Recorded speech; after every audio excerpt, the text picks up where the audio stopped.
अब यम का पास ही दंड देगा इसे।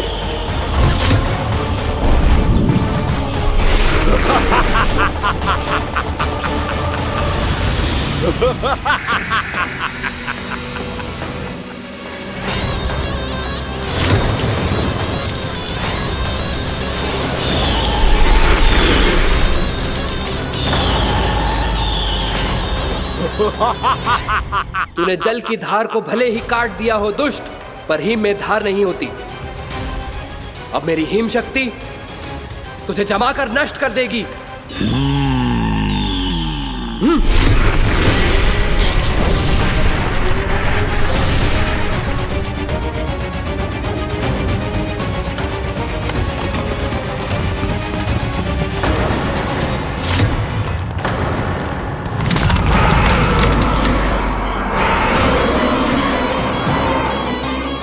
चंद्र, वरुण, यम, अग्नि, इंद्र, तुम में से कोई भी इस योग्य नहीं है कि मुझे पराजित कर पाए और इस विष्णु अवतार की रक्षा कर पाए।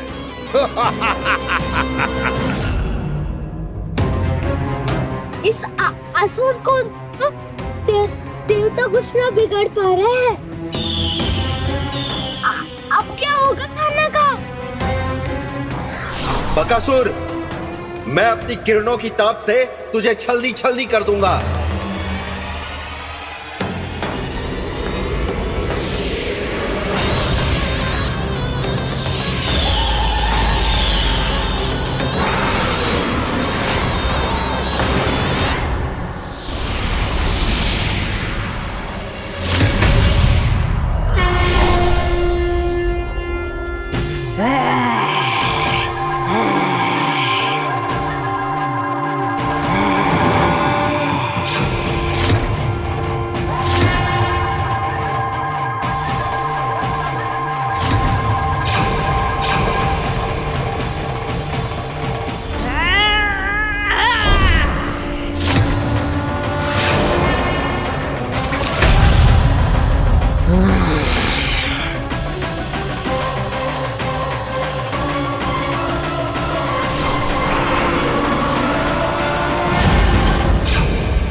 पुत्र कार्तिकेय, इस असुर के उदर को फाड़कर अपने पिता के सखा श्री कृष्ण को मुक्त कराओ पुत्र।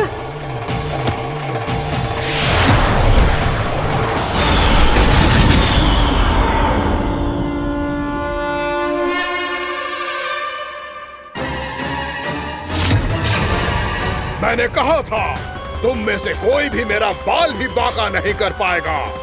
तुम देवताओं का तो सामर्थ्य ही क्या, स्वयं देवों के देव महादेव भी मेरा कुछ नहीं बिगाड़ पाएंगे। कृष्ण को अपने उदर में ही पचा जाऊंगा मैं।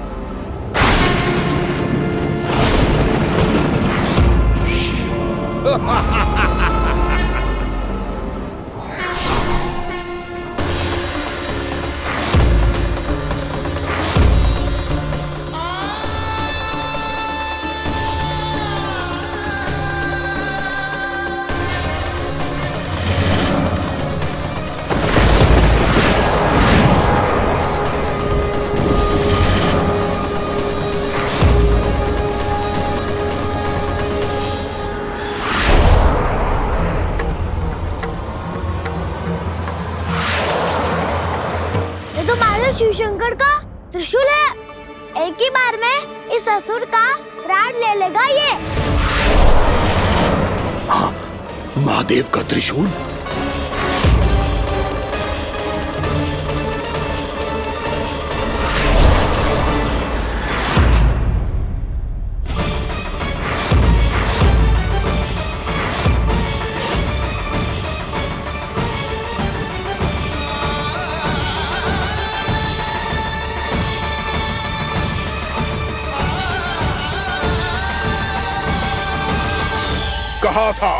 कहा था मैंने, स्वयं महादेव भी मेरा कुछ नहीं बिगाड़ सकते। अजय हूं मैं, अजय।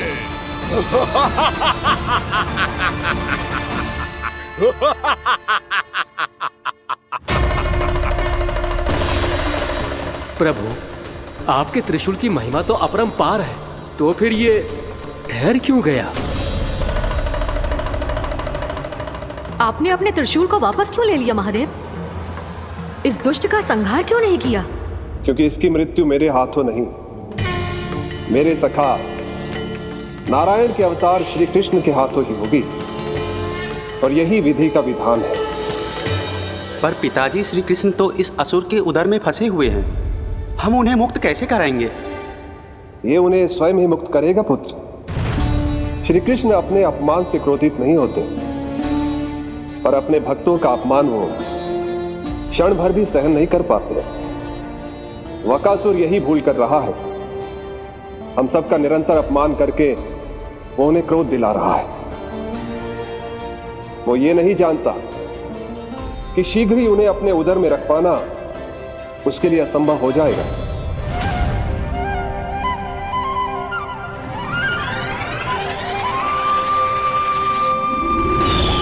क्या हुआ महादेव? पराजित होकर भी मुस्कुरा रहे हैं। पर अब तो महादेव कहलाने के भी योग्य नहीं रहे आप। असफल देवताओं की इस अयोग्य सेना को लेकर चले जाइए यहाँ से। ना ये मेरा सामना कर सकते हैं और ना ही आप। मेरी शक्ति के सामने आप अक्षम हैं महादेव।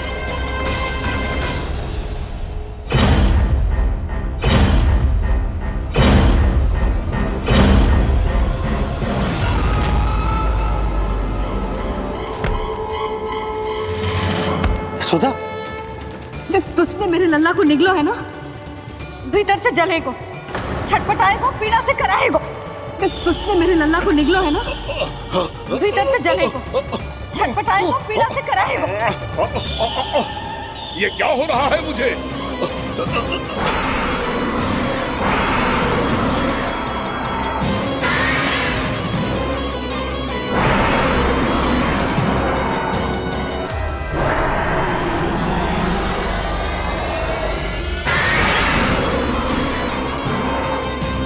मुझे ऐसा क्यों लग रहा है जैसे भीतर से जल रहा हूं मैं? ये क्या हो रहा है मुझे?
हे प्रभु, मैंने ऐसे कौन से कुकर्म किए थे कि मुझे ऐसी मृत्यु प्राप्त हुई? और ऐसे कौन से सुकर्म किए थे? क्या आपके हाथों से मुझे मोक्ष प्राप्त हुआ है प्रभु? में स्मरण करो, हे जरीस की पुत्र वक्कासुर। स्मरण करो, कैसे अपने पिता की तरह अभिमान से भरे हुए थे तुम। स्मरण करो, कैसे हमें पराजित करने के लिए पूरी सृष्टि को संकट में डाल दिया था तुमने, और हमें विवश होकर पराजय स्वीकार करनी पड़ी थी। स्मरण करो, कैसे तुमने देवराज इंद्र का छत्र चुरा लिया था। पर यह सब भी पर्याप्त नहीं था वक्कासुर। तुम्हारे पापों का घड़ा तब भरा था जब तुमने देवी गंगा के जल में साधना करते हुए जजाली मुनि की तपस्या में व्यवधान डाला था।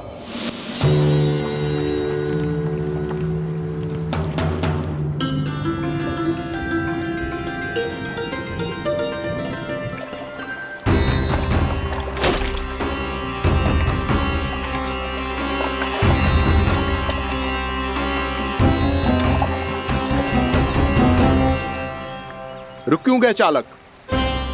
नौका को आगे की ओर ले चलो। आगे बढ़ना उचित नहीं होगा महाराज। यहाँ से कुछ ही दूरी पर जालजली मुनि तपस्या कर रहे हैं। तो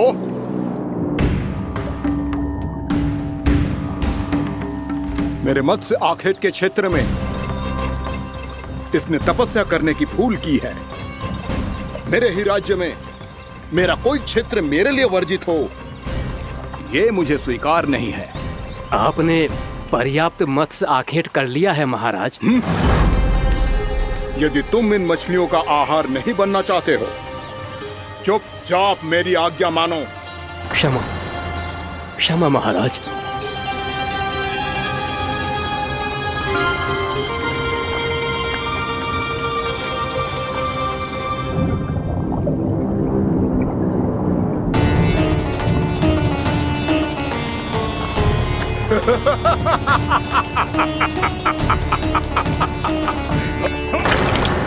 मुनिवर, रक्षा कीजिए, रक्षा कीजिए मुनिवर।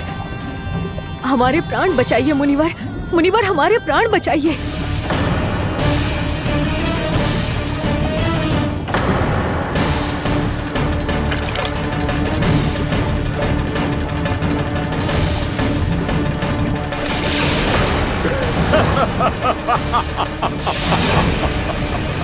ठहर जाओ असुरराज।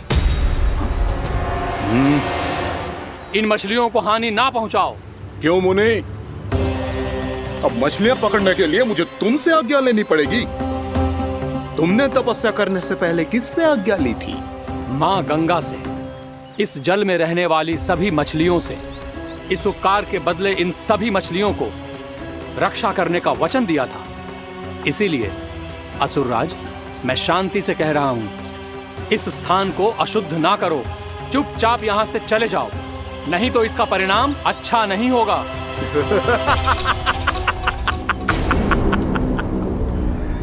तुम जिन देवताओं की तपस्या कर रहे हो ना मुनि, उन्होंने भी मेरा कुछ नहीं बिगाड़ पाया था, और तुम मुझे धमकी देने का दुस्साहस कर रहे हो।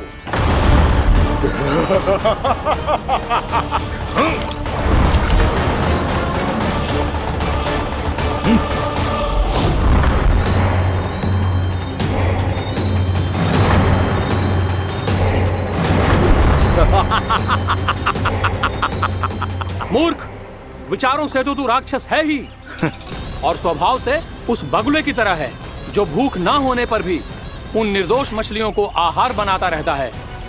इसलिए अभी इसी क्षण से तू वकुला का जीवन जिएगा। ये मेरा श्राप है, ये मेरा श्राप है।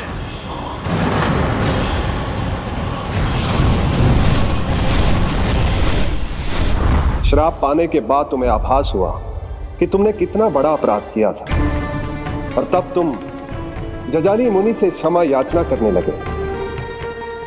तुम्हारे अपराध बोध को जानकर मुनि श्रेष्ठ शांत हुए और उन्होंने तुम्हें वरदान दिया। श्राप से मुक्ति का एक ही मार्ग होता है असुर, पश्चाताप। तुम्हें अपने भूल का पश्चाताप है, इसीलिए मैं तुम्हें वरदान देता हूं।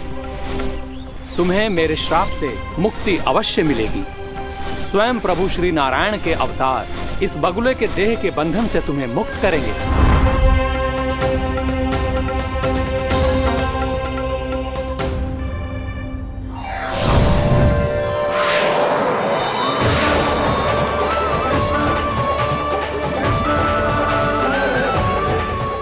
हम स्वीकार करें प्रभु।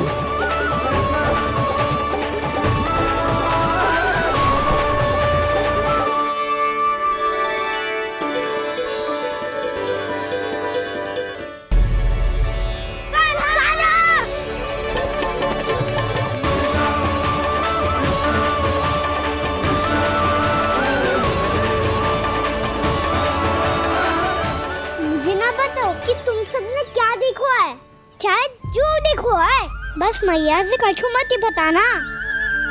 कान्हा!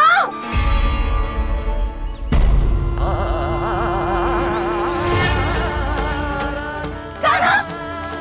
मेरा लल्ला!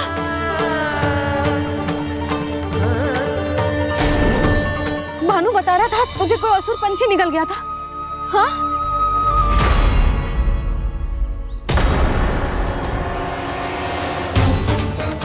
हे नारायण, ये क्या है?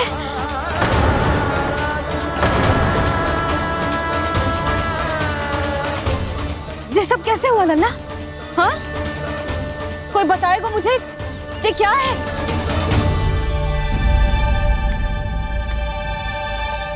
श्रीधामा, मधुमंगल, चिची को सब कुछ बता दो।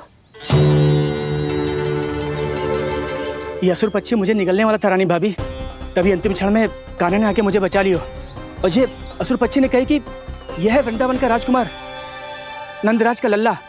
इसके होते कोई भी वृंदावन वासियों को हानि ना पहुंचा सकते। रानी भाभी, कान्हा ने अपने प्राणों की चिंता ना करी और इस क्रूर राक्षस से भिड़ गयो और इस राक्षस पक्षी ने इसे निगल लियो। इतना पर्याप्त है भोला काका, सब कुछ बताने की आवश्यकता नहीं है। ये सब देख के सारी बालक मंडली इतनी व्याकुल हो गई कि सबने अपने प्राण अर्पित कर दिए और इस असुर पक्षी से कहे कि हमें खा लो और हमारे सखा को छोड़ दो। इन बालकों का पराक्रम देख के सभी देवतागण यहाँ आ गए और उनके हृदय भी पिघल गए और उन्होंने इस राक्षस पक्षी से युद्ध करके इसे मार गिराया। देवताओं के राजा इंद्र के वज्र का प्रहार तो मैंने अपनी आंखों से देखा है ताई जी। और फिर उसके बाद अग्निदेव ने अग्निवस्त्र का प्रहार किया। जय ना काकी, वरुण देव, कार्तिकेय, यमदेव सबने मिलके युद्ध किया इस राक्षस से। कहा था अभी मत बोलना, अरे सब मिलके फंसा दोगे मुझे। जय माँ भद्रकाली, हमारे शिव शंकर भी आए थे छोटी माँ। जाओ आप भी। बाबा साईता, मुझे लगता है कि ये कान्हा भी इन्हीं देवताओं में से एक है। संभव तो है चीची। स्मरण है, पूतना और तृणावर्त के आक्रमण के समय भी ऐसा ही हुआ था। सभी राक्षस मारे गए थे, पर अपने कान्हा को एक खरोच तक न आई थी। हाँ जीजी, मुझे लगता था कि श्री नारायण की विशेष कृपा है हमारे कान्हा पे, पर अब तो देख के लग रहा है कि हमारा कान्हा ही स्वयं श्री नारायण है। या फिर उनका अवतार है ये। अरे बस करो तुम सब, ऐसा कछु ना है। अरे जितनी बात सुनी है उससे तो यही लग रहा है कि कान्हा देवताओं और असुरों की युद्ध के बीच में फंस गया था। उसका इस सब से कोई लेना देना ना है। तो फिर इसके तन पे एक भी खरोच क्यों ना आया नंदराज? हाँ,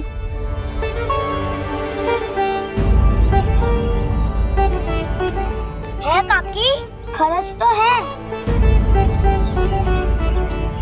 दिखा लल्ला। भैया बात पीड़ा आ रही है, कुछ करो ना। चिकोपिया भी ना अति करती है। श्री नारायण का अवतार हो तो इतनी तनिक सी खरोच पे ऐसे रो तो क्या? बस बहुत होगा। अब तो तुम सबने सीमा ही पार कर दी है।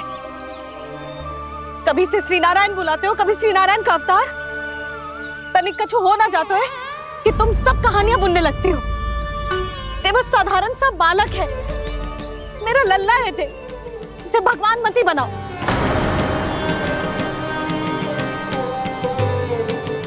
और तू क्या आवश्यकता थी तुझे यहाँ आने की? हाँ, वो भी मुझे बिना बताए। मेरे साथ छल करके आए हो तू। अब तू घर चल, ऐसा दंड दूंगी ना कि मैया बहुत पीड़ा हो रही है। मैया बहुत पीड़ा हो रही है मैया। हाँ नन्ना, तू घर चल, मैं तुझे औषधि लगा दूंगी। हल्दी का लेप लगाऊंगी ना, झट से ठीक हो जाएगा। चल चल।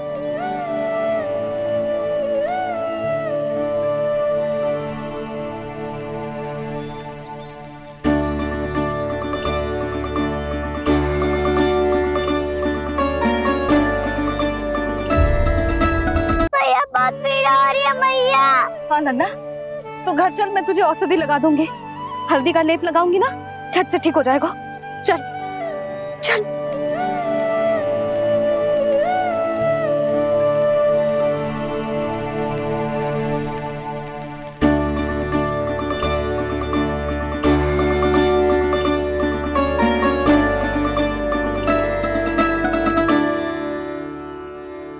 बस लल्ला बस, रो मत।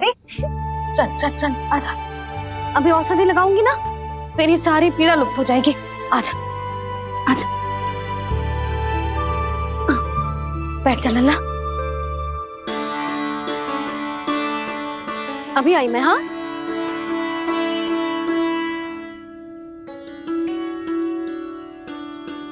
मैया। अरे तो अभी तक रो है? क्या कह रही थी सारी गोपियां? बता। के मेरा लल्ला श्री नारायण का अवतार है, दिव्य है, भगवान है। और जो भगवान इतनी छोटी सी चोट पे रोते हैं क्या? इतनी तो लगी भी ना है तुझे, जितना तो तू आ ऊ कर रो है।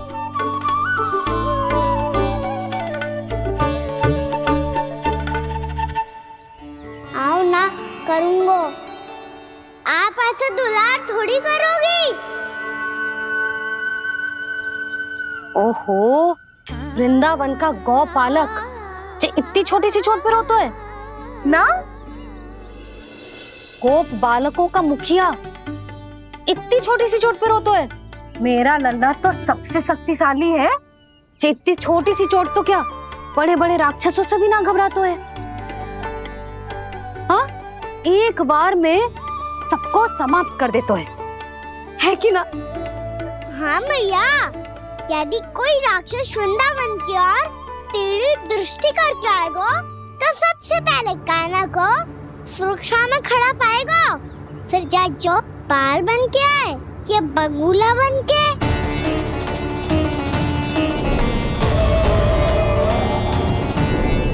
ना लल्ला, सोचो भी मती। वृंदावन की सुरक्षा करना तेरा दायित्व ना है। तुझे और कोई संकट का सामना करने की आवश्यकता ना है। अभी तो मेरी पीड़िता का हरण कर रही थी, अचानक से क्या हो गया मैया को? कोई आवश्यकता ना है तुझे ऐसे संकटों का सामना करने की। आने दे आज तेरे बाबा को, सीधा सीधा बोल दूंगी। बहुत हो गए उनके तर्क वितर्क। मेरा फूल सा लल्ला वन में अकेले गौचारण के लिए ना जाए को। आज बगुले ने निकल लियो, कल कछु और हो जाए तो? नारायण ना करे, कहीं कछु ऊंच नीच तुझे कछु हो जाए तो? मैं तो जीते जी मर जाऊंगी।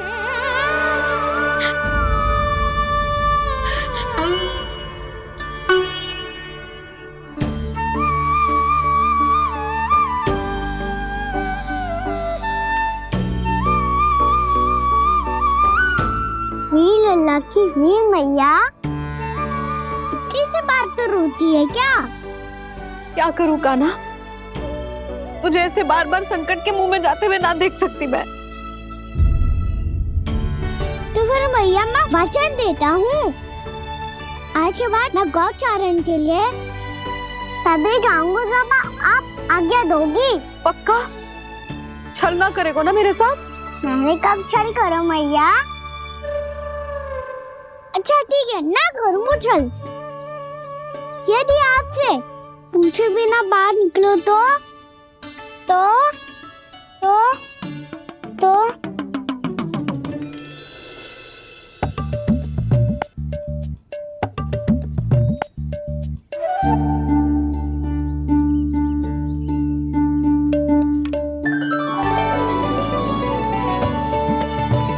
ये रही आपकी छड़ी और ये रही मेरी पीठ। ठीक, बिना तापर तोड़। ठीक है, जब तूने अपना दंड निर्धारित कर ही लियो है तो सोच ले, अब अगर तूने मेरी बात ना मानी तो तोड़ तोड़ छड़ी पड़ेगी, समझ आई?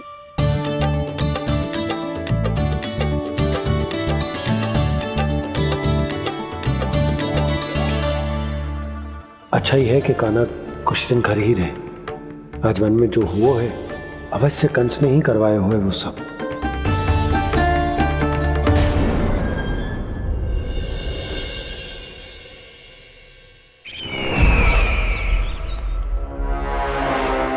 आपका ये धनुष तो सबसे अधिक शक्तिशाली था महाराज, ये कैसे टूट गया? कहीं ये बकासुर की पराजय का संकेत तो?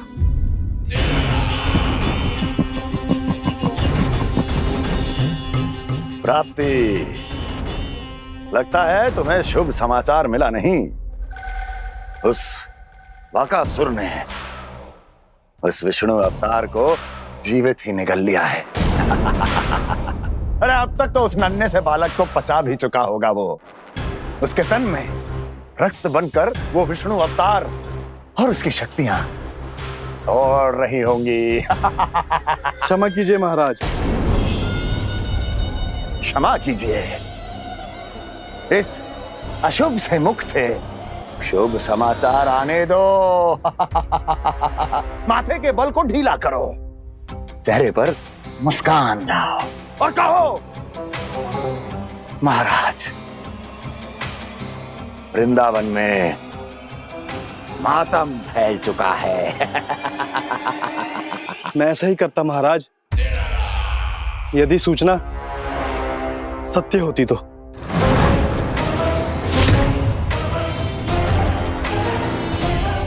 कहना क्या चाहते हो? एक क्षण में सूचना उगलो, अन्यथा मेरा योद्धा बकासुर विष्णु अवतार की तरह तुम्हें भी जीवित निकल जाएगा। आने दो। बकासुर मारा गया महाराज, बकासुर मारा गया महाराज, बकासुर मारा गया। बकासुर मर चुका है? असंभव। असंभव। बकासुर ने उस बालक को निगल तो लिया था, पर उसकी सुरक्षा करने के लिए सभी देवता वहां प्रकट हो गए, पर फिर भी कोई बकासुर का सामना नहीं कर पाया। और फिर क्या हुआ? वो बालक स्वयं ही बकासुर के उदर से बाहर आ गया और उसकी चोंच तोड़कर उसकी हत्या कर दी।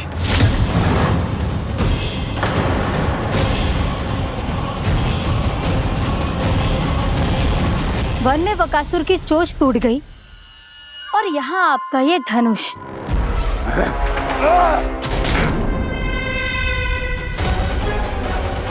केवल नहीं टूटा तो आपका ये भ्रम महाराज। क्षमा कीजिएगा महाराज, आपका भ्रम टूटना आवश्यक है। आवश्यक है आपको यह आभास होना कि उस विष्णु अवतार को पराजित करने के लिए आपके साधारण योद्धाओं में वो सामर्थ्य नहीं है। वत्सासुर, पूतना, तृणावर्त, बकासुर, ये सब साधारण नहीं थे प्राप्ति, साधारण नहीं थे। फिर तो ये और भी अधिक चिंता का विषय है महाराज, क्योंकि इसका अर्थ तो यही हुआ कि वो विष्णु अवतार कुछ अधिक ही असाधारण है और उसका सामना करने के लिए और उसे मिट्टी में मिलाने के लिए आपको एक ऐसे अस्त्र की आवश्यकता है जो उसके सामने ना झुके और ना ही टूटे।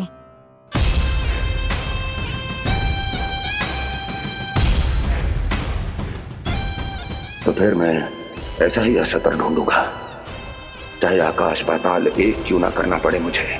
10 दिशाएं 14 भुवन क्यों ना नापने पड़े मुझे, मैं उस असतर को अवश्य ढूंढ निकालूंगा जो उस विष्णु अवतार के प्राणों की डोरी इस धनुष की तरह तोड़ सके।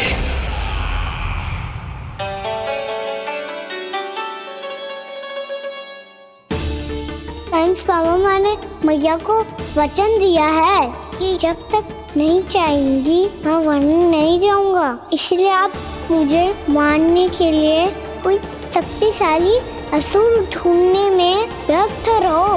कुछ दिन तब तक मैं व्यस्त रहूंगा अपनी मैया की सेवा करने में।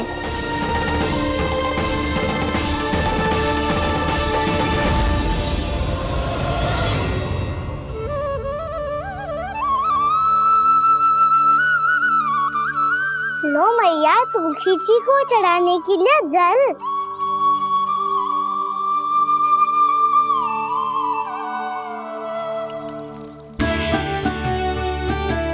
लो मैया, और आटा।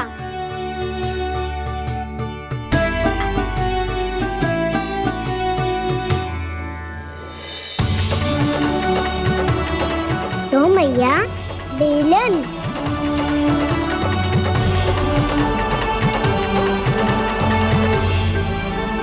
ले, तनिक खा ले। ओ मैया, भूख ना लगी है। बिना भूख के खाने से क्या लाभ? और तेरा जब पेट तो कह रहा है कि उसे भोजन चाहिए, और लाभ कैसे ना लल्ला? भोजन का लाभ है ना, तन को पोषण मिलेगो, स्वास्थ्य बनेगो, जे तेरी भुजाओं में शक्ति आ जाएगी ताऊ के जैसी, ताऊ से भी अधिक। तेरे जे केस भी लंबे हो जाएंगे। सच्ची मैया? सच्ची। माप के देख लियो नित्य दिन। तनिक खा।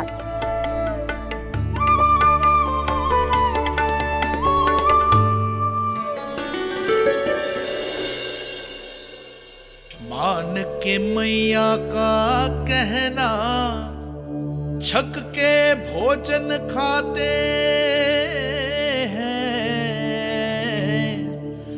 नित्य मापते भुजा केश, पर ज्यों का त्यों ही पाते हैं।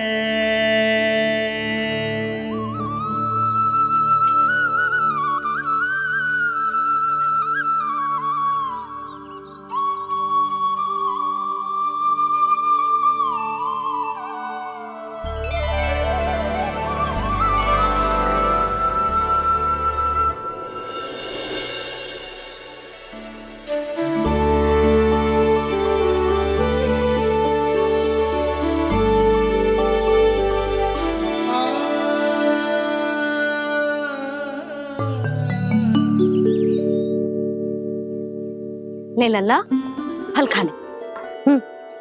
ना, मुझे ना खाने फल वल। क्यों? लंबे केस और शक्तिशाली भुजाएं ना चाहिए?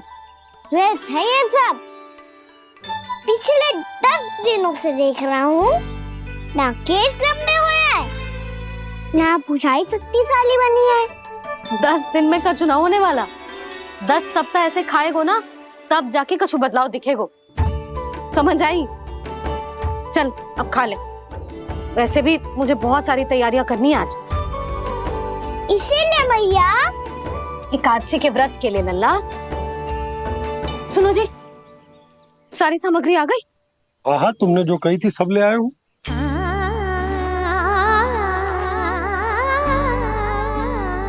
इसमें नारियल तो है ही ना, उसके बिना मैं एकादशी की पूजा कैसे करूंगी? यशोदा, मैंने भोला से कह दिया, वो लेकर आते ही होगा। घबराओ मत। कैसे ना घबराओ जी, आपको पता है ना एकादशी का व्रत मेरे लिए कितना महत्वपूर्ण है। पता है। अरे इसमें तो दिए भी ना है। दिए ना है? अब मैं अभी लेकर आता हूँ। आप रहने दो, मैं ही लेके आती हूँ। भक्त भोला राम के यहाँ से है। भक्त भोला राम? मेरा अर्थ है कुमार भोला यहाँ के यहाँ से। हाँ हाँ, वो ही।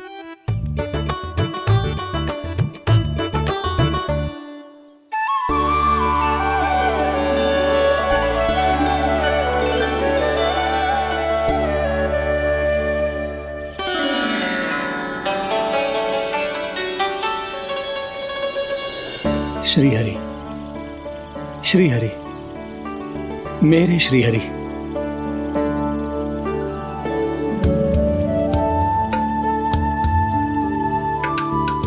मेरे श्री हरि। भोला राम, मेरी मटकी तैयार है? मेरे श्री हरि, मेरे श्री हरि।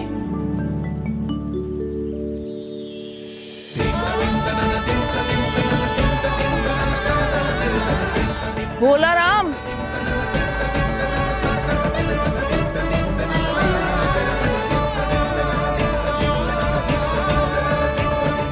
भोला काका, ओ भोला काका।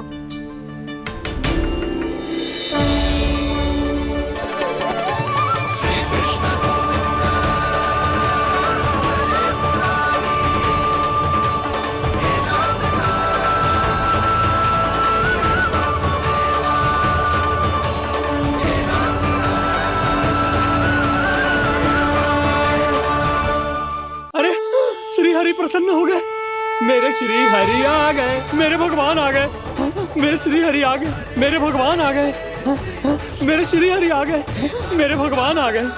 मेरे श्री हरि आ गए, मेरे भगवान आ गए। मेरे भगवान आ गए, मेरे घर मेरे भगवान आ गए।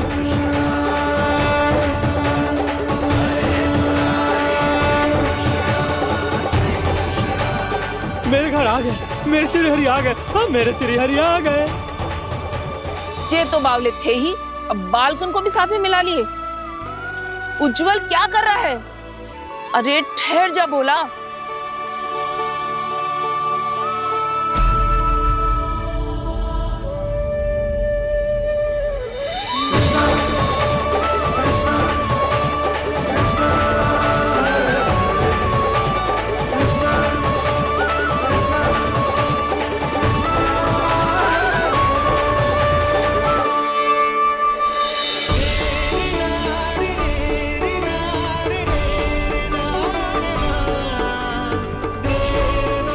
प्रेम से बुलाओ, आएंगे हरि भी।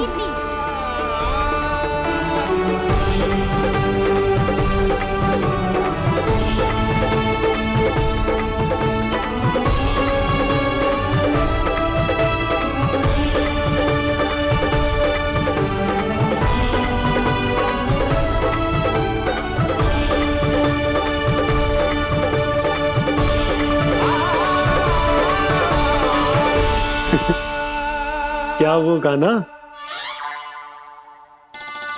किसकी धुन में झूम रहा तू? निर्मल निशा भक्ति की धुन में।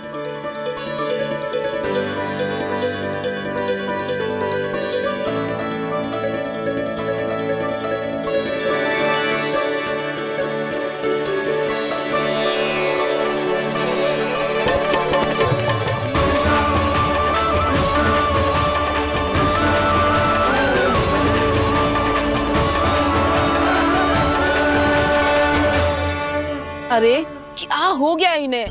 बावले हो गए हैं क्या? ठहरो, कोई आवश्यकता ना है ऐसे बावलों की तरह नाचने की।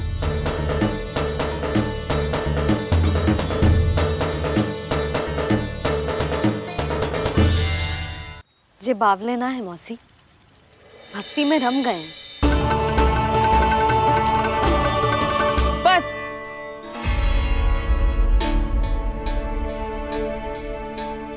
हम सब कब से खड़े हैं यहाँ, पर तुम्हें कुछ ध्यान ही रहा है।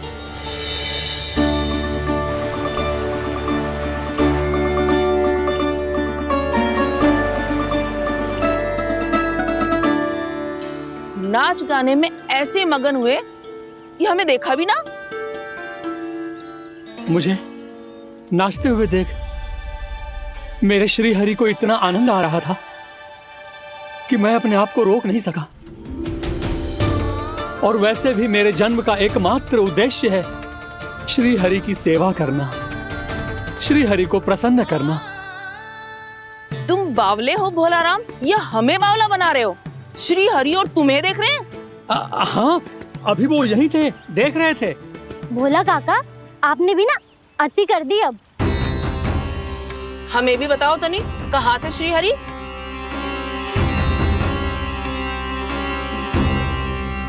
ना जाने अपना उपहास करवाने में क्या आनंद आता है इन्हें। देखो, अब तुम सच मानो या झूठ, लेकिन हमरे श्रीहरि यहीं थे, इसी चाक पर अभी। हाँ, लो सुन लो इस मूर्ख की बात। श्री हरि को और कोई स्थान ना मिलो जो इसके मिट्टी के चाक पे आकर बैठेंगे। श्री हरि को और कोई स्थान ना मिलो जो इसके मिट्टी के चाक पे आकर बैठेंगे। श्री हरि को और कोई स्थान ना मिलो जो इसके मिट्टी के चाक पे आकर बैठेंगे। जैसी मैया भैंसो ही लल्ला, दोनों का कुछ पता ही ना चलतो, कब किस बात पर प्रसन्न हो जाए और किस बात पर रुष्ट। अरे मैं भला असत्य क्यों बोलूंगा? अभी अभी यही थे श्रीहरि। हाँ,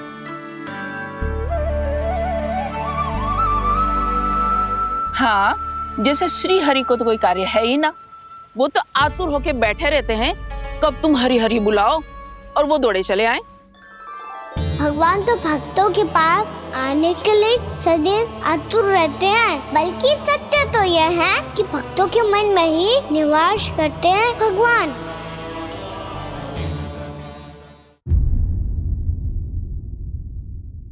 अरे मैं भला असत्य क्यों बोलूंगा? अभी अभी यही थे श्रीहरि। हाँ,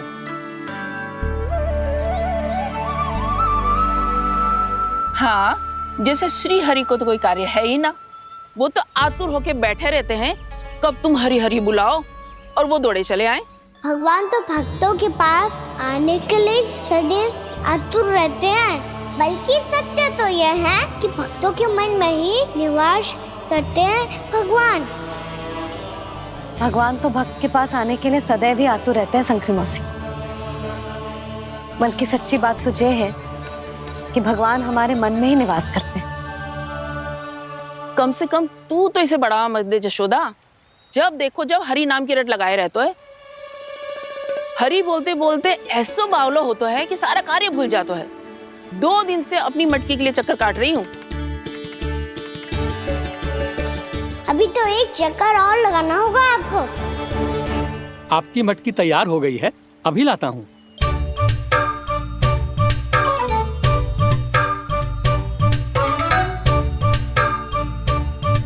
लो जी मटकी।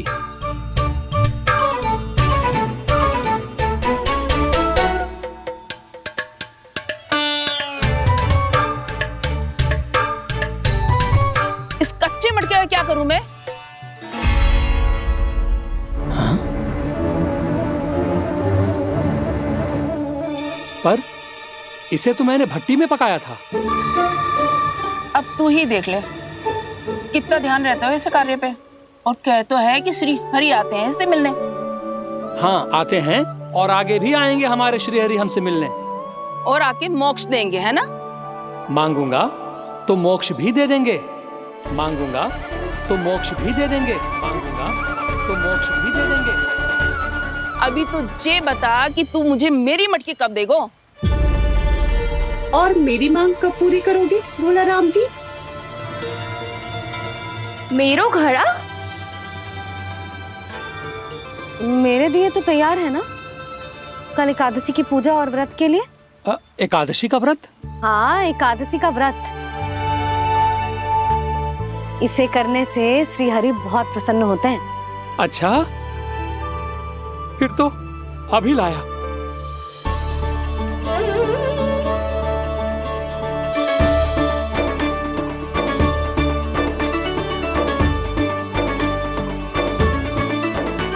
लो जी आपके दिए।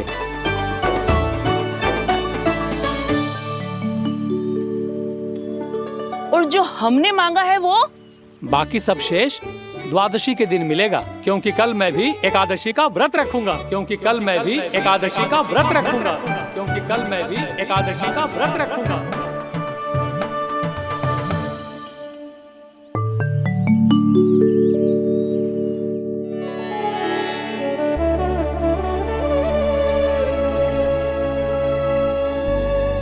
जानकी, फूलों का प्रबंध हुआ कि ना? हाँ भाभी, जे रहे। सदैव विलंब कराती है। पर भाभी इस बार तो फूल समय से ही लाई थी। क्या हुआ जशोदा? अभी तो पूजा की तैयारी ना हुई? देखो ना मौसी, ये जानकी ना कुछ छूट ही जाता है इसके कारण। एकादशी की पूजा और व्रत आते ही जसोदा भाभी इतनी वग्र हो जाती है। ऐसो क्या होगा इस पूजा में?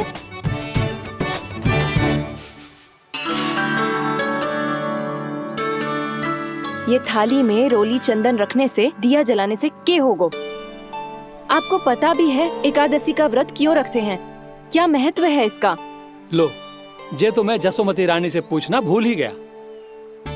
पर हाँ भगवान, मेरे लिए इतना ही पर्याप्त है कि इस व्रत को रखने से मेरे श्रीहरि हमसे प्रसन्न हो जाएंगे।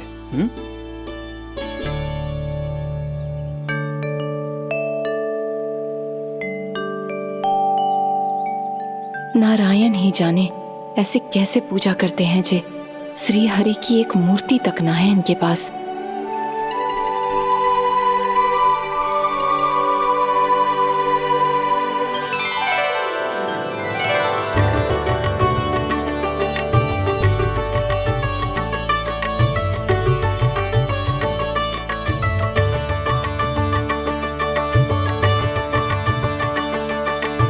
प्रभु, न तो मेरे पास मूर्ति है और ना तो इस व्रत के विधि विधान के बारे में मुझे जानकारी है और ना ही मुझे इसके महत्व के बारे में जानकारी है, पर फिर भी मैं करना चाहता हूं।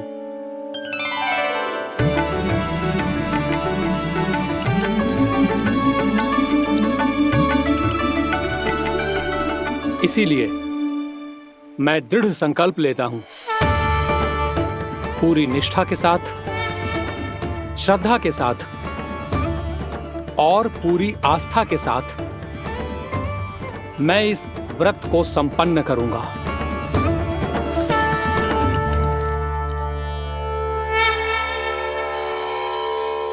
हम संकल्प लेते हैं कि एकादशी के व्रत को पूरी निष्ठा के साथ संपन्न करेंगे।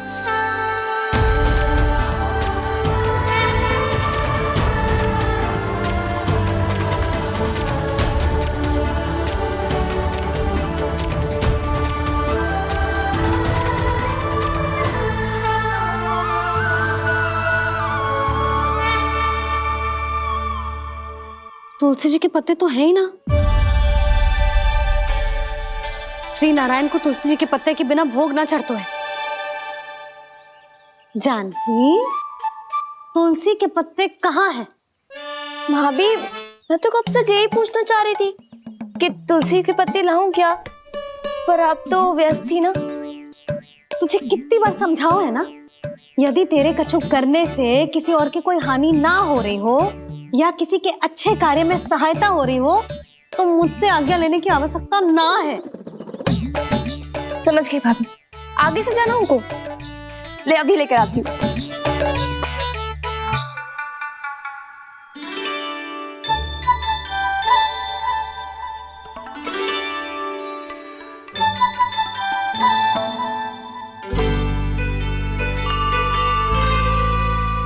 ताऊ, आपने पहले ये व्रत करो है? आपको इसका महत्व पता है? भाभी चलो। जानकी, तुमने ये व्रत करो है? फिर तुमको इसका महत्व पता है? सुमति जी, आपको पता है इसका महत्व? कान्हा, क्यों तंग कर रहे हो सबको? मैया, सबने करो ये व्रत, मुझे भी करना है।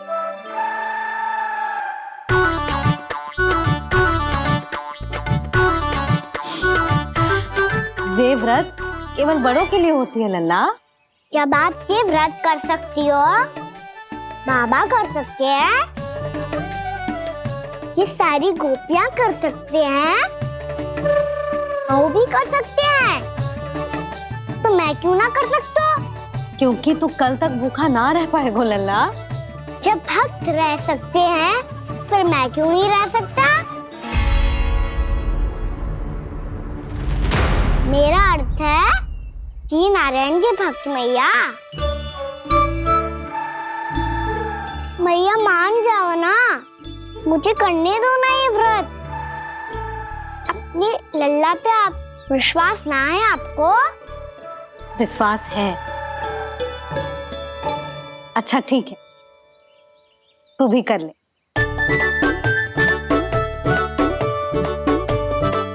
पर मैया व्रत की कथा तो सुनाओ, मैं तो अबध हूँ ना।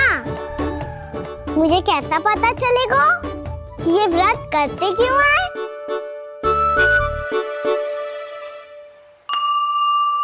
प्रभु, मुझ अबोध को कैसे पता चलेगा कि इस व्रत का क्या विधि विधान होता है और क्यों रखा जाता है और इसका महत्व क्या होता है? मुझे तो आप ही बता सकते हैं प्रभु। जब व्रत कर रहे हैं तब उसका महत्व भी पता होना चाहिए ना। बताओ ना मैया, क्यों रखते एकादशी का व्रत? इसके लिए तो तुझे एकादशी की कथा सुननी होगी। सुनेगो ना?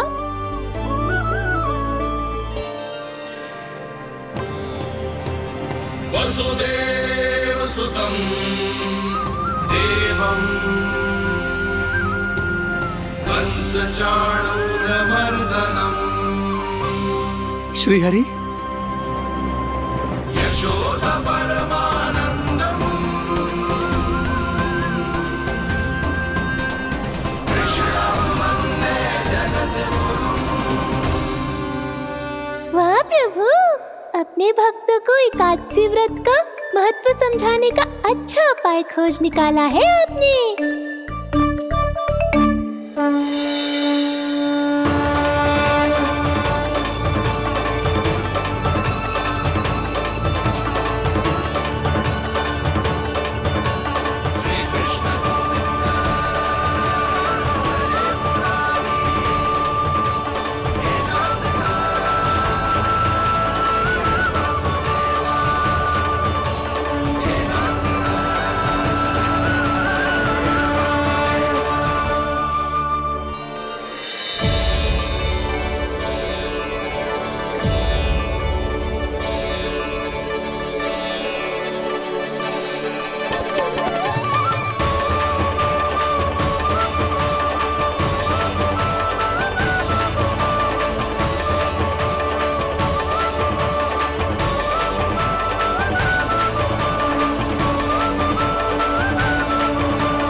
अब सब जन एकादशी के व्रत की कथा ध्यान से सुनना, तभी जे व्रत पूरा माना जाएगा।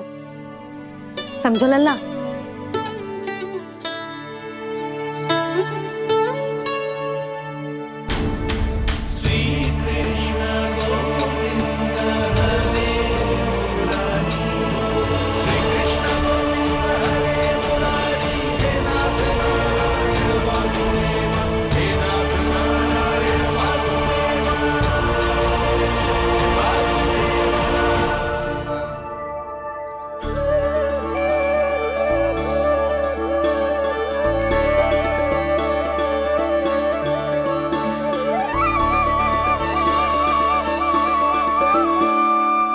सतयुग में चंद्रावती नाम के नगर में मूरा नाम का एक असुर राज्य करता था। ओम ब्रह्मदेवाय नमः। ओम ब्रह्मदेवाय नमः। ओम ब्रह्मदेवाय नमः। ओम ब्रह्मदेवाय नमः।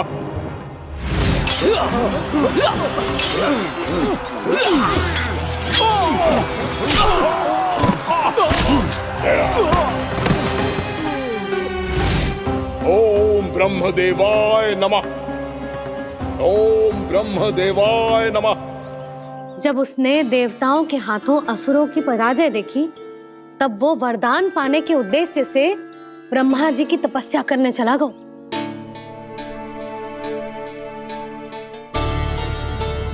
शीघ्र ही मूरा की तपस्या सफल हो गई और ब्रह्मदेव जी उससे प्रसन्न हो गए। ओम ब्रह्मदेवाय नमः। ओम ब्रह्मदेवाय नमः। ओम ब्रह्मदेवाय नमः। ओम ब्रह्मदेवाय नमः। ओम ब्रह्मदेवाय नमः। ओम ब्रह्मदेवाय नमः। ओम ब्रह्मदेवाय नमः। ओम ब्रह्मदेवाय नमः। ओम ब्रह्मदेवाय नमः। मूरा, प्रणाम ब्रह्मदेव। तुम्हारी तपस्या सफल हुई। बोलो, तुम्हें क्या वर चाहिए?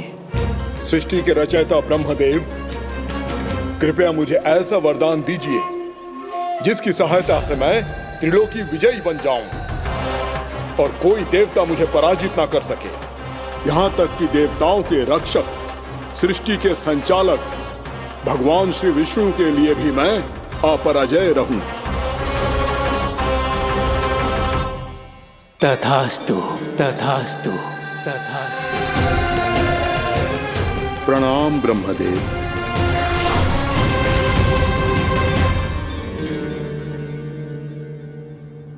ऐसा वरदान पाकर मूरा बहुत अभिमानी होगा। यक्षों, किन्नरों, यहाँ तक कि देवताओं को भी युद्ध के लिए ललकारने लगा, पर किसी ने भी उसकी ललकार को स्वीकार ना करो, क्योंकि सभी उसकी शक्ति से बहुत भयभीत थे और उसके सामने युद्ध किए बिना ही अपनी पराजय स्वीकार करने लगे। और फिर दंभ में आके उसने स्वर्ग लोक पर भी आक्रमण कर दिया और देवराज इंद्र तक को चुनौती दे डाली।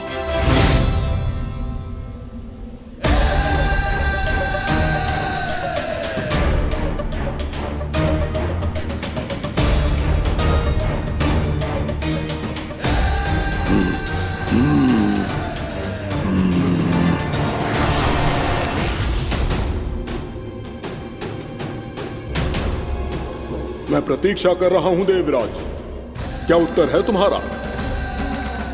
मुझसे युद्ध करोगे या फिर बिना लड़े ही पराजय स्वीकार कर मेरे अधीन हो जाओगे और सौंप दोगे मुझे अपना ये स्वर्ग लोक?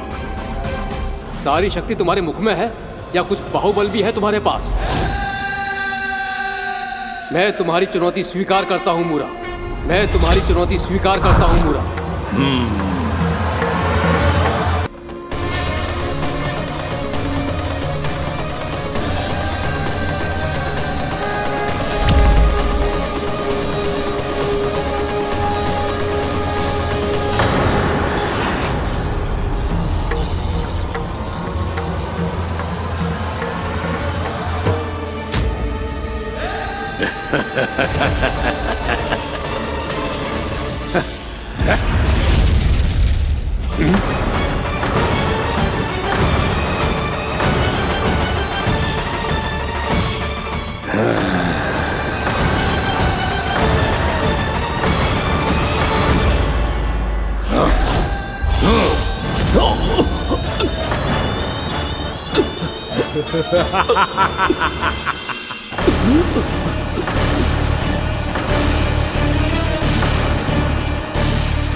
खैरिए देवगण, असुर राज मूरा को ब्रह्मदेव का आशीर्वाद प्राप्त है। आप में से कोई भी इन्हें पराजित नहीं कर पाएगा।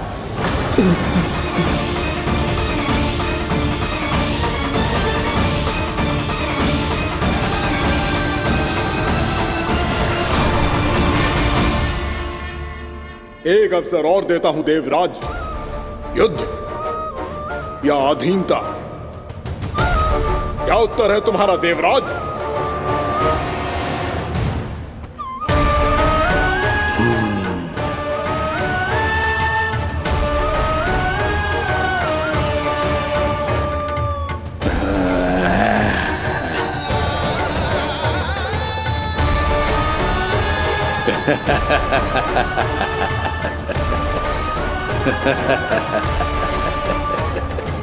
इंद्र और सभी देवताओं ने मूरा के आतंक में आके उससे भयभीत होके अपना सिंहासन छोड़ दियो। अब मूरा स्वर्ग का अधिपति बन गयो और शीघ्र ही उसने अन्य सभी असुरों को स्वर्ग में निवास करने के लिए आमंत्रित कर दियो। और इस प्रकार से वो धीरे धीरे तीनों लोकों का सम्राट बन गयो। उसे किसी ने रोका नहीं मैया? ना लल्ला, इतना साहस किसी में था ही ना। और फिर जे निश्चित करने के लिए कि भविष्य में किसी और असुर की मृत्यु ना हो, वो यमराज पे भी विजय प्राप्त करने के लिए यमलोक की ओर प्रस्थान कर दियो। वो तो अपने आप को और सभी असुरों को अमर बनाना चाहता था। पर देवता और यमराज भी उसकी जो योजना समझ गए थे, इसीलिए उसके आने से पहले ही सारे देवताओं ने श्री नारायण से सहायता के लिए गुहार लगाई। अब केवल आप ही कुछ कर सकते हैं प्रभु। अभी तो मूरा केवल त्रिलोक का स्वामी है, और यदि उसने यमलोक भी जीत लिया तो वो जीवन को ही नियंत्रित नहीं करेगा प्रभु, वो मृत्यु का भी स्वामी हो जाएगा। ऐसे में पहले सृष्टि का संतुलन तो नष्ट होगा प्रभु, और फिर स्वयं सृष्टि ही नष्ट हो जाएगी। ऐसा नहीं होगा यमदेव, नियति ऐसा होने ही नहीं देगी। विधि रचेगी खेल और मैं बनूंगा माध्यम। असुर राज मुरा का सामना मैं करूंगा। बस आप मुझे चुनौती देने के लिए उसे तैयार कर लीजिए, चाहे उसके लिए आपको साम दाम दंड भेद कोई भी उपाय क्यों ना अपनाना पड़े।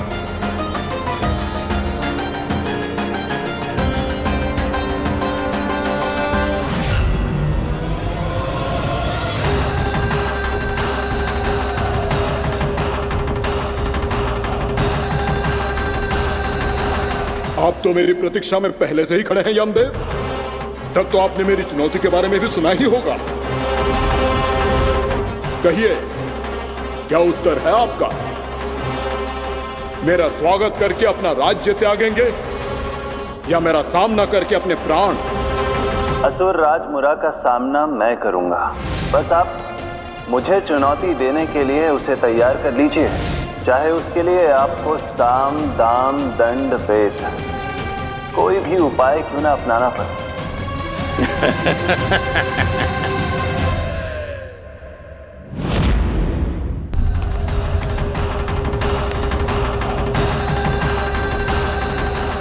आप तो मेरी प्रतीक्षा में पहले से ही खड़े हैं यमदेव।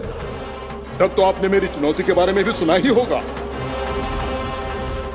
कहिए, क्या उत्तर है आपका?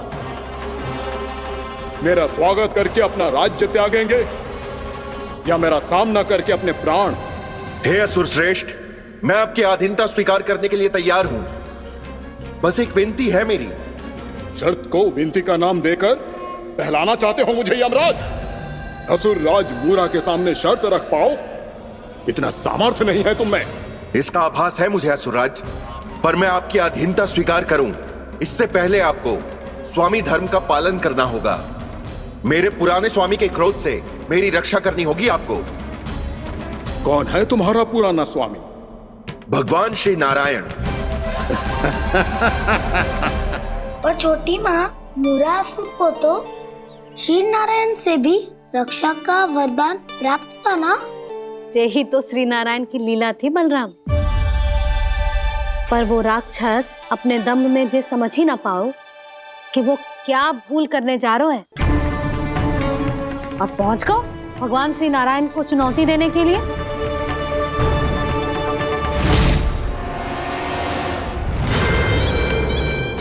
वही ठहर जाओ असुर राज मुरा।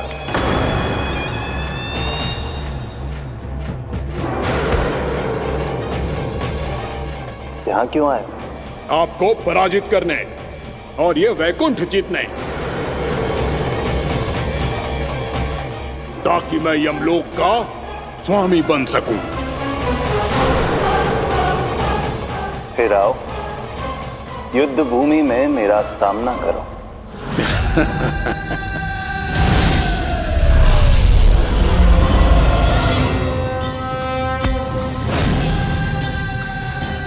ये नहीं जानते कि इनसे ना हारने का वरदान तो मैं पहले ही प्राप्त कर चुका हूं, इसलिए युद्ध ठीक से आरंभ हो पाए उससे पहले ही इन्हें जीत लूंगा मैं।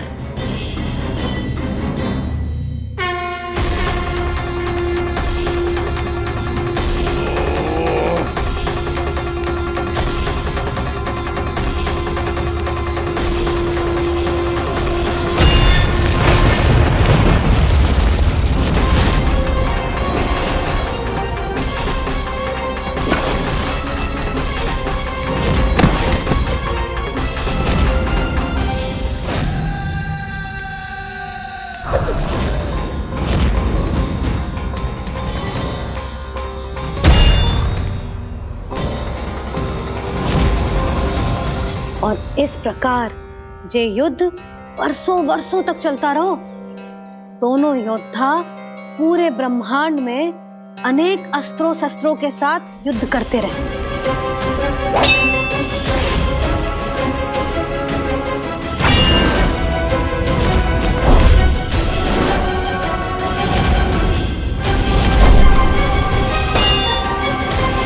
फिर क्या हुआ मैया?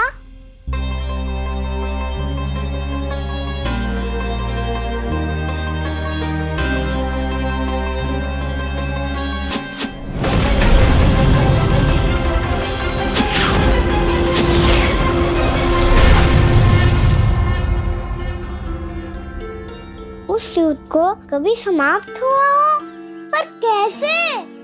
शीघ्र ही वो राक्षस थक गौ लल्ला।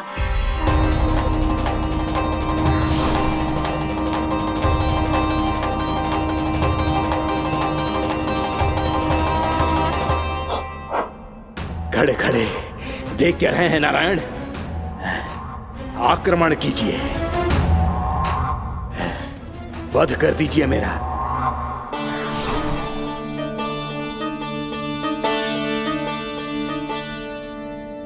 मैं तुम्हारी वीरता से प्रभावित हूं,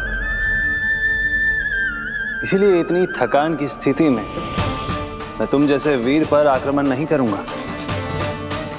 जाओ विश्राम करो। यदि फिर से युद्ध करने की इच्छा हो तो तुम्हारा स्वागत होगा।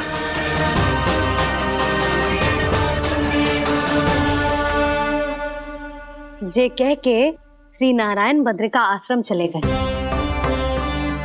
और वहां हिमवत नाम की एक कंदरा में ध्यान लगा के बैठ गए। उधर वो राक्षस विश्राम करने लगो। अनेकों दिन बीत गए और अब वो राक्षस मूरा फिर से स्वस्थ होके बलवान हो गया था। उसने अपनी सारी शक्ति फिर से प्राप्त कर ली थी। श्री नारायण ने उस पर दया करी थी, पर वो फिर से श्री नारायण को छलने को तैयार होगा।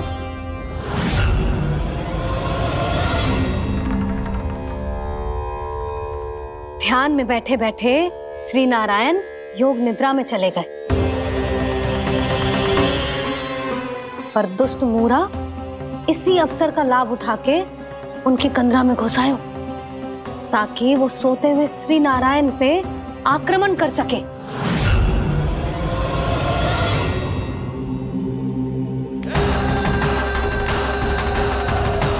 आज इस लंबे युद्ध को जीतकर अपने इस अंतिम शत्रु का भी अंत कर दूंगा मैं।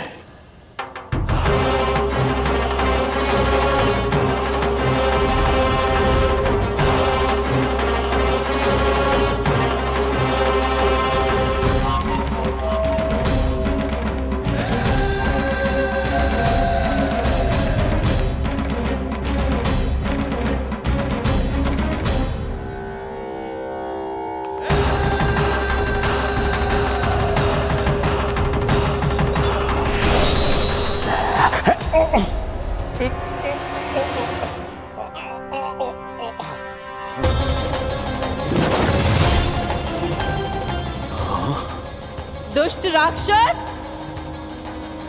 प्रभु ने तुझ पर दया की, तुझे संभलने का अवसर दिया। तू इन्हीं पर ही छल से वार करने चला है।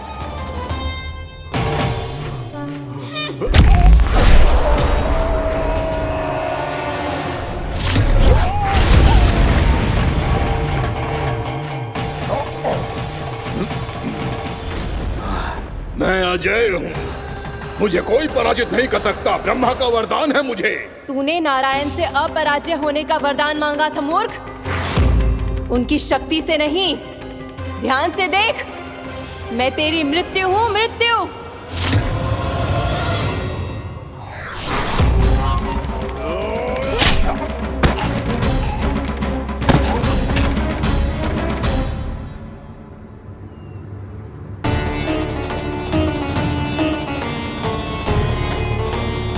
वो देवी कौन थी छोटी माँ?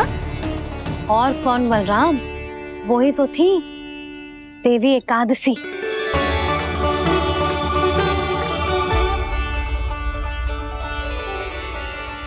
मुझे क्षमा कीजिए प्रभु, आपकी आज्ञा के बिना ही युद्ध करके आपके शत्रु को मृत्यु के घाट उतार दिया।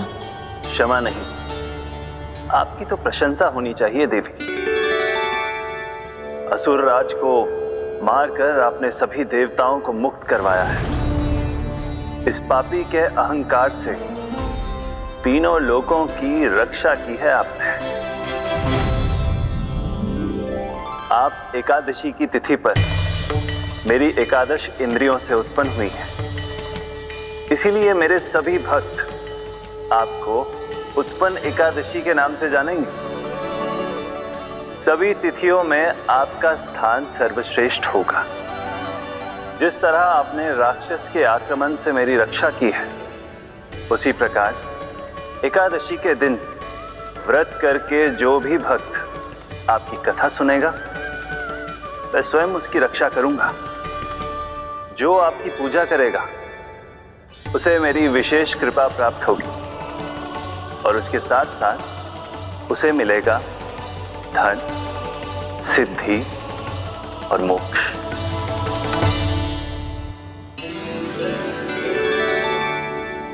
इसीलिए आज के दिन व्रत रखने का बहुत अधिक महत्व होता है।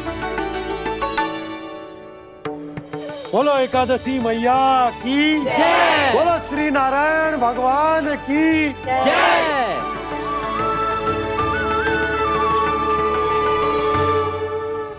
प्रभु की कृपा से एकादशी का महत्व भी पता चल गो और मेरा व्रत भी सफल हो गो। अभी नहीं भूला राम, एकादशी का व्रत पूरी तरह तभी सफल होता है जब द्वादशी के दिन उसे पूरा किया जाता है।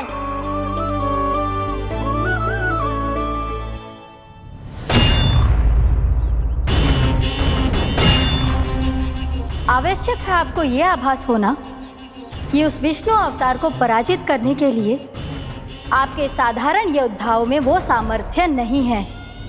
वो विष्णु अवतार कुछ अधिक ही असाधारण है।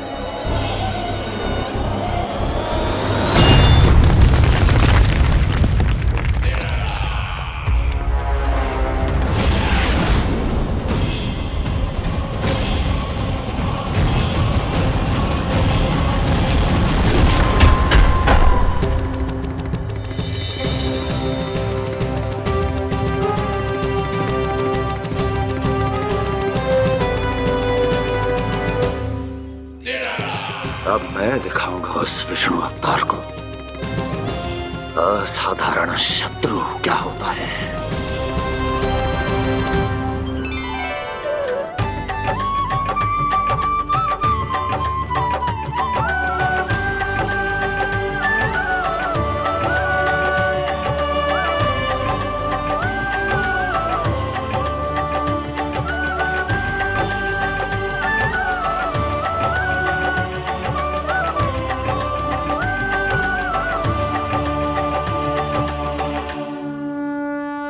मामा अधीर हो रहे हैं, पर मैया ने मुझे अभी तक बाहर जाने की आज्ञा नहीं दी है। अभी उन्हें किसी और राक्षस को यहाँ भेजने से रोकने के लिए मुझे ही कुछ करना होगा।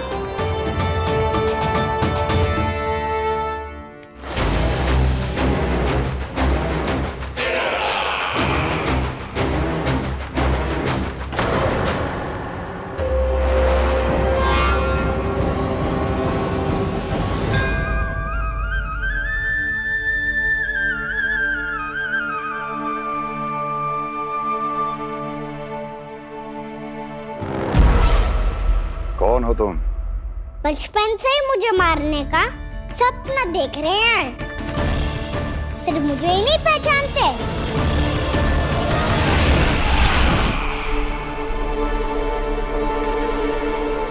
बचपन से विष्णु अवतार। कोई कान्हा बुलाता है तो कोई मुरलीधर पुकारता है, कोई माखन चोर कहता है, कोई कहता है चिच्चोर। पर विष्णु अवतार इस नाम से तो बस आप ही मुझे बुलाते हो मामा जी। इतना साहस कि तू यहां आ गया है।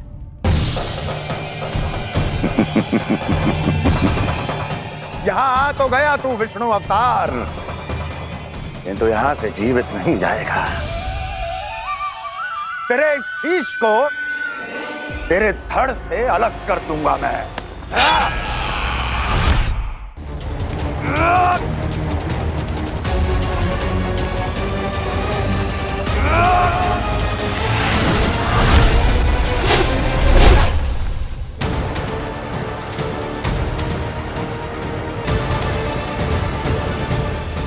कहाँ देख रहे हो मामा जी?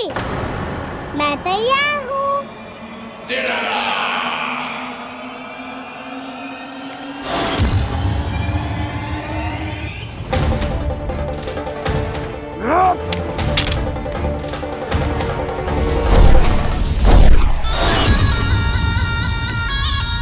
मामा जी, आप सदैव इसी तरह क्रोध में रहते हो क्या?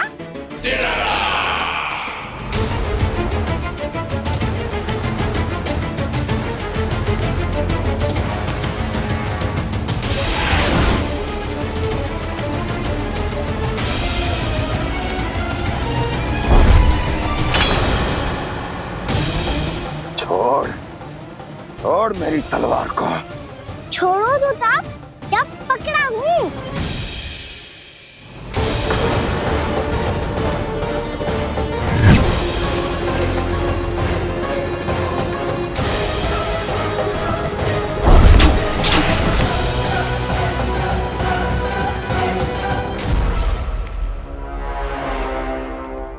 मामा जी,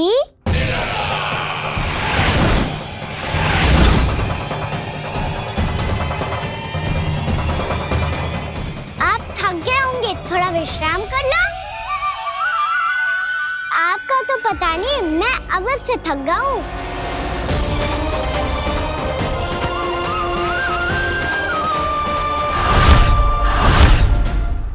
मेरे सिंहासन पर बैठने का तू साहस? अभी तो बस अभ्यास कर रहा था मामा जी। भविष्य में मुझे तो बैठना है यहाँ। आपने बल प्रयोग करके से अपने पिताजी से छीना था। मैं आपसे छीन लूंगा। जो छल और बल से लिया जाए वो अधिक समय तक टिकता नहीं है मामा जी।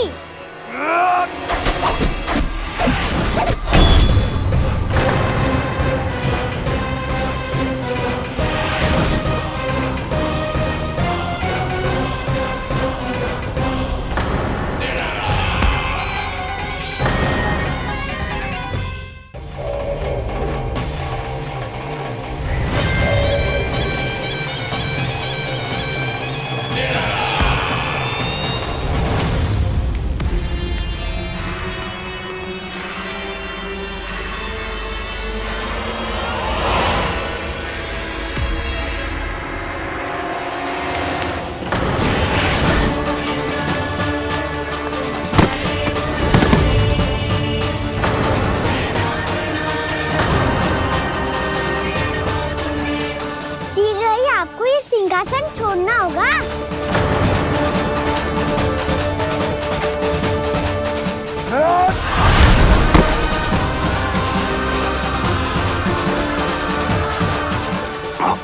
वो मेरा सिंहासन छीनना चाहता।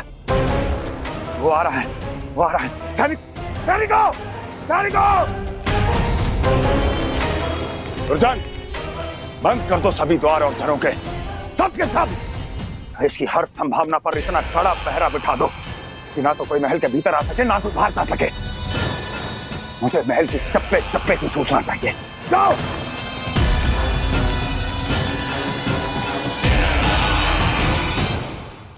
सिंहासन।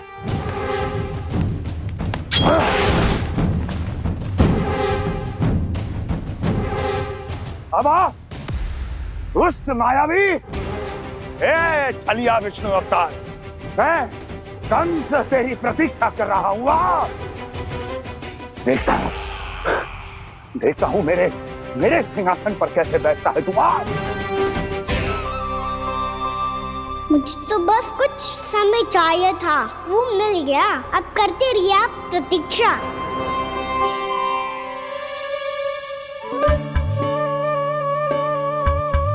जी अपने आप से बातें क्यों कर रहे हैं जी?